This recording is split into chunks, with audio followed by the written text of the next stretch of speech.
मसूरी देहरादून मार्ग के क्षतिग्रस्त होने के बाद पर्यटक और स्थानीय लोग देहरादून की ओर पैदल आ रहे हैं।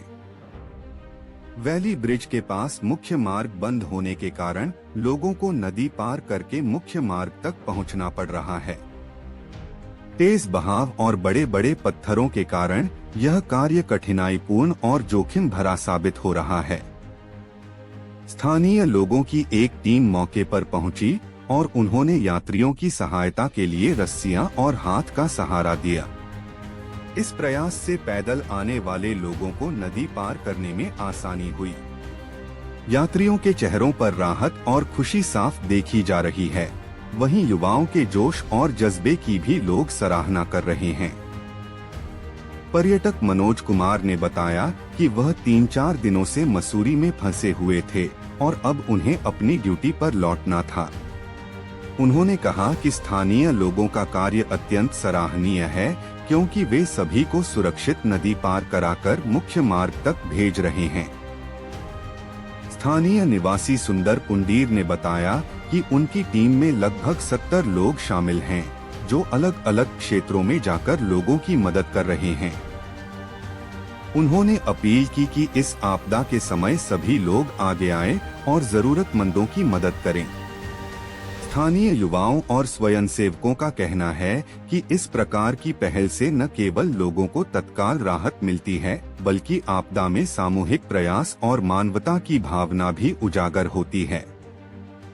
उन्होंने यह भी बताया कि नदी पार कराने का काम कठिन और जोखिम भरा है, लेकिन स्थानीय लोगों की एकजुटता और सहयोग से यह संभव हो पाया है।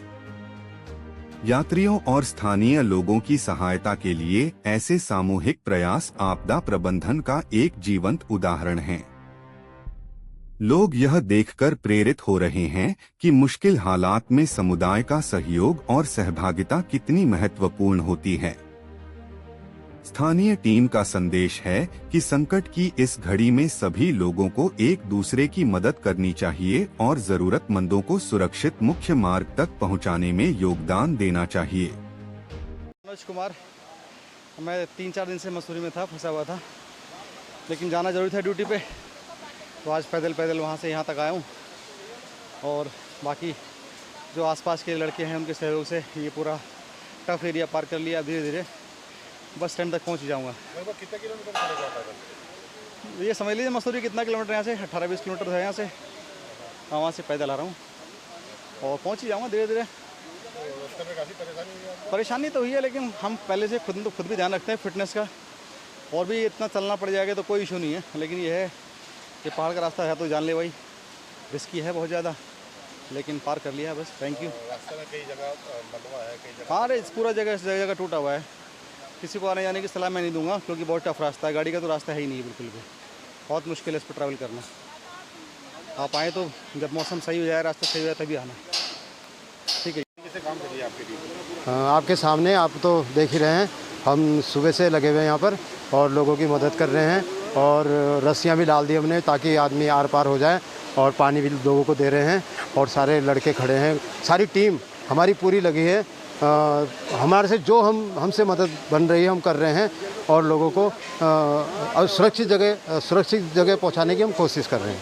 अभी तक कितने लोगों की टीम है आपकी और कितने लोग? हमारे कम से कम यहाँ 60 से 70 लोग हैं। एक अलग अलग नहीं है, कुछ कोल्लू खेत के डोम गाँव के मोड़ पे भी लगे हुए हैं, कुछ यहाँ लगे हुए हैं, कुछ थोड़ा ऊपर लगे हुए हैं, कुछ वहाँ क्या कहते हैं भंडार गाँव में भी आपदा आई है, पूरा वहाँ पानी भर गया था गाँव में, वो भी हम लोगों वहाँ भी हमारी टीम लगी है। नीचे कालाघाट में भी हमारी टीम लगी है। मतलब हम लोगों से जितना हो रहा हम लोग पूरी कोशिश कर रहे हैं।